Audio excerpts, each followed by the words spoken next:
All right. So the last thing we're going to cover is Crohn's disease, colitis, and ulcerative colitis. And the last time I did this conference, I talked about this, but it has become such a common condition, I think we have to talk about it a little bit. So it's a severe form. These are severe forms of inflammatory bowel disease. They affect different parts of the GI tract, but the causes are the same and the solutions are the same. The principal dietary issues are dairy, gluten, animal protein, and fat. Sulfur compounds in animal foods are a factor just like they are in the development of polyps and colon cancer because of hydrogen sulfate, which irritates the colon. It affects about 1.4 million people in the United States, costs $1.7 billion a year. One hypothesis about Crohn's and colitis is Jahn's disease was discovered 90 years ago in Germany, caused by a mycobacterium similar to the one that causes TB. It's called MAP. It produces the same symptoms of Crohn's disease in cattle as Crohn's in humans. According to the National Animal Health Monitoring System, 22% of Americans' dairy herds are infected with MAP. According to the USDA, the infection rate is higher, 68.1%. Infected cows shed the bacteria into milk, which avoids pasteurization, survives that. Scientists at St. George Hospital in London found MAP in 92% of the intestinal tissue samples taken from Crohn's patients. Crohn's is more prevalent in countries in which dairy consumption is higher, and you see lots of references here. We don't have any Esselstyn-type data studies on Crohn's and colitis, but again, if you start connecting the dots by looking at lots of research studies, a very clear picture starts to emerge. The incidence of IBD varies by geography. People living in Asian countries have historically had low rates of IBD, but it's increasing rapidly because Asian countries are catching up with us in terms of our eating habits, which they covet for some strange reason. They want to be like us in that way. So it's likely that an environmental factor like diet and lifestyle would be the reason if it changes by geography. Migration studies show that when people move from one area of the world with low IBD rates to the United States, they catch up pretty quickly, about 15 years. Diet high in meat, high-fat foods, and desserts has been associated with a higher incidence of Crohn's disease in children. Higher intake of refined foods is shown to increase the risk of Crohn's and ulcerative colitis. Higher protein intake significantly increases the risk of ulcerative colitis. One thing I hope you're noticing as all of us get up here and give these presentations is how much the same diet, same bad diet, wreaks havoc with the body. It's just what havoc it wreaks in your particular body. And that's where genetics comes in, by the way. Genetics isn't the cause of the disease. It's which disease you're going to get if you misbehave. All right, that's really what it's all about. High intake of meat, particularly processed meat, protein, sulfur and sulfate, alcohol, associated with relapse for ulcerative colitis patients. They often don't put this together because they're eating enough bad stuff that they don't really see much change. Animal foods, especially dairy products and eggs, are high in sulfur, and sulfur can damage the intestinal lining. That's the cause of the polyps. Cow's milk products negatively affect colonic epithelial cells by increasing inflammation. That's a known marker for IBD.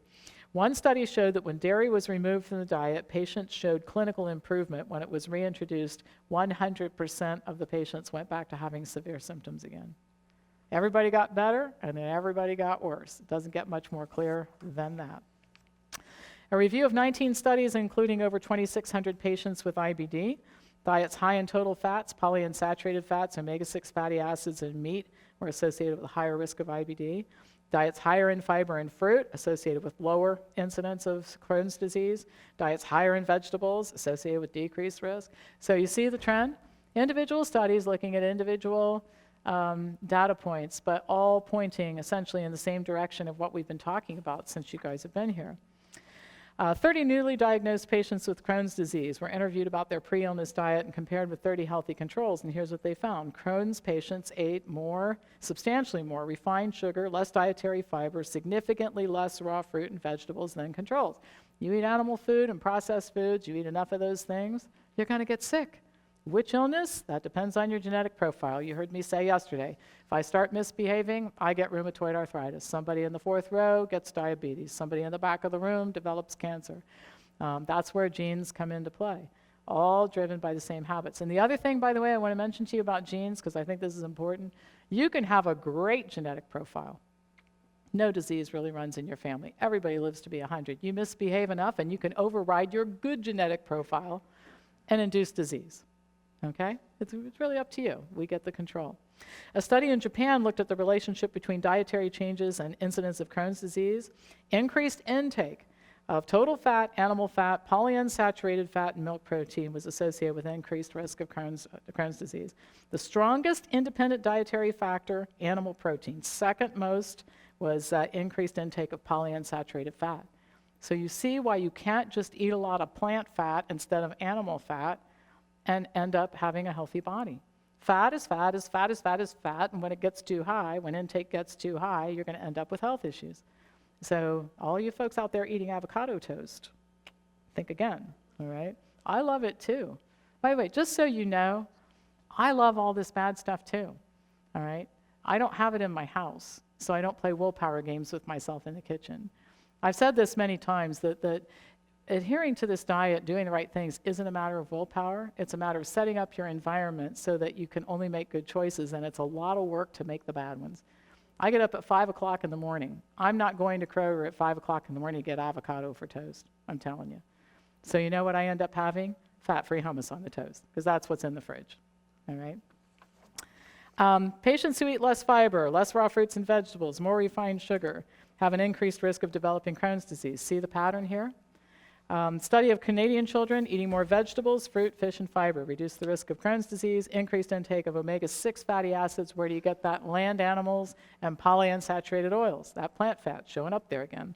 101 patients and 143 healthy controls, bread, butter, margarine, cheese, meats, ham, and sausage, increased risk of UC, okay? So let's talk about diet for a minute, and before I tell you about diet, I just want to give you some context. So I was approached shortly after I went into business with a person who had Crohn's disease. She had it for 20 years. She was spending about 6 weeks of every year in the hospital because it was a pretty intractable disease. And she was bleeding out, taking Remicade, which is a drug used to treat Crohn's patients. And she had developed a lump in her breast. She had a spot on her lung and an abnormal Pap test. And she said, I don't know if the Crohn's disease is going to kill me or if the drugs are going to kill me. So I started looking into all of this. That's when I found all this type of information that I've been showing you little excerpts from. And I started looking at what they do for Crohn's patients. And the first thing is this elemental diet is often used for flare-ups. It's fortified liquid diets designed to rest the GI system, contains vitamins, minerals, and amino acids. And I started thinking to myself, fortified water doesn't sound much like a treatment. What if it's what's not in it? Okay, what's not in fortified water? A lot of protein and fat. So I was able to find another study that was a comparison of Crohn's patients using elemental formulas with no intact protein to patients using formula with intact milk protein. The remission was achieved in only 36% of those using the intact protein formula versus 75% and those using no intact protein. So this elemental diet works for a while, but it's not practical for long-term use. But the research that I looked at showed clearly people aren't getting better because they're drinking vitamin water or having vitamin water. They're getting better because they're not eating so much protein and fat. So then I thought, well, what else can we find out about Crohn's patients? Well, 32 Crohn's patients and 32 matched controls. Intervention group, unrefined high carbohydrate diet in addition to traditional treatment, all followed for 4 years and 4 months. Patients in the intervention group spent 111 days in the hospital, 533 days average for the control group. That's a pretty big difference. 5 of the control patients had surgery, 1 of the intervention patients did. Researchers concluded that the outcome of the diet-treated patients was in strong contrast to general experience with this disease, no kidding, and that treatment with a high-fiber diet consisting of unrefined foods appeared to lead to positive outcomes for Crohn's patients without leading to intestinal obstruction. Interesting, right? Fat reduction is beneficial for Crohn's patients following small bowel resection. One study showed a low-fat diet resulted in significant reduction in the amount of water and sodium excreted with bowel movements. 10 out of 13 patients began having solid bowel movements. Study with 33 patients, 29 were able to identify food triggers. And this is another thing you see constantly in the literature, the published studies on Crohn's and colitis patients, is that when asked, almost all the patients can point to triggers they've already identified. And you know, the Crohn's and Colitis Foundation has on their website that diet has nothing to do with this, that it's essentially the imagination of Crohn's and colitis patients that they think that their diet is causing this disease. Exclusion diets have been shown to improve IBD symptoms. Patients just on an exclusion diet remained asymptomatic for 6 months. Going on to the next slide, exclusion diets have in fact been proven to be more effective than drugs. One study, remission of symptoms for 5 months in a group taking corticosteroids, 15.3 months in the diet group. Most common food intolerance, cereals, dairy products, and yeast. Crohn's patients had higher IgG antibodies against processed cheese and yeast. Restriction resulted in an 11% decrease in bowel movements, reduction in abdominal pain, improved well-being. Twice as many patients eating a milk-free diet were symptom-free during one trial as opposed to those eating a traditional diet. So you guys seeing a pattern here? It's all kind of pointing the same direction, yeah? Outcomes are better when healthier dietary patterns are combined with the elimination of trigger foods, and this is very important. 20 patients with Crohn's disease were assigned to eat a diet on unrefined, high carbohydrates, high fiber diet, or a diet that excluded specific foods to which the patients were intolerant. 7 out of 10 patients on the exclusion diet achieved remission for 6 months. None of the 10 patients eating the unrefined carbohydrate diet without exclusions achieved remission. And so this goes to the fact that treating an IBD patient involves further food restriction than treating somebody who has cardiovascular disease. And so if all of the Crohn's patients started eating Dr. Esselstyn's diet, they wouldn't really get much better, because if they continue to eat the trigger foods, they would continue to trigger the symptoms. Gluten restriction. I was able to find several hundred studies that showed that this works, either self-reported data, case reports, or research that actually showed an intervention. 2003, this is the closest thing I could find to a study like what we might like to see with a dietary pattern. 22 adults in remission, either medically or surgically from Crohn's, who consumed semi-vegetarian diet during their hospitalization, were told to continue their diets and avoid foods known to be triggers, and those would be sweets, margarine, fast food, juices, cheese, and bread. They were evaluated after 2 years. Compliance with the diet was 73%. Remission was achieved by 94% of the compliant patients, and C-reactive protein measurements of inflammation were reduced. So 94% is a pretty big number. Leaky gut is common. We talked about this with autoimmune disease, and Crohn's and colitis. IBD is an autoimmune disease. So probiotics, if you look at the data, there are negative changes in the microbiome for people who develop IBD, and therefore probiotics as treatment are recommended. And one of the reasons is there's a known connection between changes in the microbiome and inflammation. Inflammation fuels the progression of Crohn's and colitis. So what we did after I found all this information is I tried to look at how could we distill all of this into a protocol that might help a Crohn's patient or a colitis patient. So the woman I was telling you about, who I was trying to help, I was pretty honest with her up front. I said, I never did this before, so this is going to be an interesting adventure. And she went to her doctor. I came up with a plan. We are better at the plan right now because we had a lot of practice, but I came up with a plan. She went to her doctor, marvelous gastroenterologist, who said, you've been getting worse for a long time, and obviously what we're doing isn't working. How about we stop drugs and see if this works? You can always take more drugs later. Don't you love a doctor like that, right? So anyway, she went off her drugs, and I'm going to show you what we did. It was kind of like this, but like I said, we're a lot better. We've had a lot of years of practice now.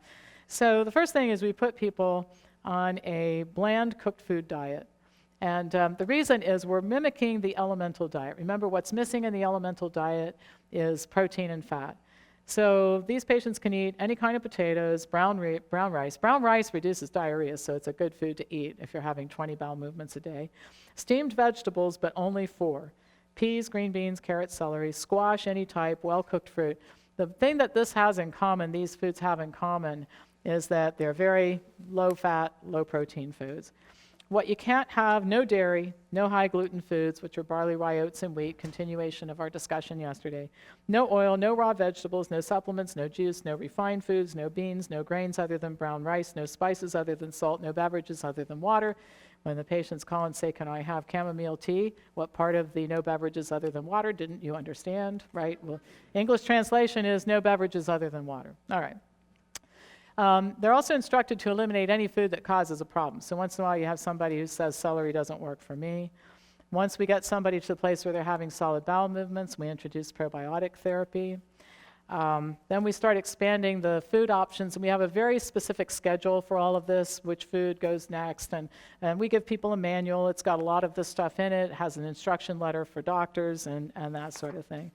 We start increasing the probiotics and increasing the doses, changing up the type. And then maintenance is no dairy, no high gluten foods, low fat, low sugar, small quantities of legumes, raw cruciferous vegetables, avoid overeating, and stress can be a trigger. So there's lots more to it. I mean, my IBD training program for docs takes many, many hours, all right, but I'm giving you the summary. So I'm going to show you, this is from one of my folks, Carrie.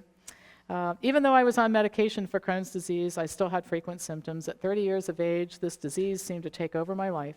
I found myself not doing things I once enjoyed. My life revolved around the restroom. And when I went somewhere with my kids, they would see one and tell me where it was in case I needed it. I stopped making plans with friends. As a single parent, I was afraid of losing my job because of all the frequent restroom trips I was having to make. Living my life now has become more worry-free. I can make plans with friends and family and go places with my kids. It's nice not to worry about where the closest restroom is or even if I'll make it on time. A great example of change, I used to love riding on the back of my friend's motorcycle, but when the Crohn's took over my life, I was afraid to ride anymore. I even sold all my riding clothes because I thought I would never be able to ride again. But now I date somebody who rides and I'm always going on trips with him. Crohn's disease no longer controls my life. So we've had an opportunity over the years to practice. In fact, after that first person got well, who was still well, 18 years in remission, which is unheard of, no drugs, and all of her other markers are great. She's got low cholesterol, normal weight, the whole 9 yards. I said, you know, if there's a God, you'll send me some more people to practice on because I really could get good at this if I had some more people. And we got a ton of them. We got many, many people who came. And over the years, we got to perfecting this protocol so that we can say that most people, not all, but most people can achieve remission and remain in remission if they follow this protocol. So in summary, you know, gastrointestinal discomfort and disease is almost always related to poor eating habits. Supplements and drugs will relieve discomfort, but they don't address the underlying cause. And diet and lifestyle change, weight loss, improving your health, that's the actual solution to all these problems that aren't as intractable as they seem, including Crohn's and colitis.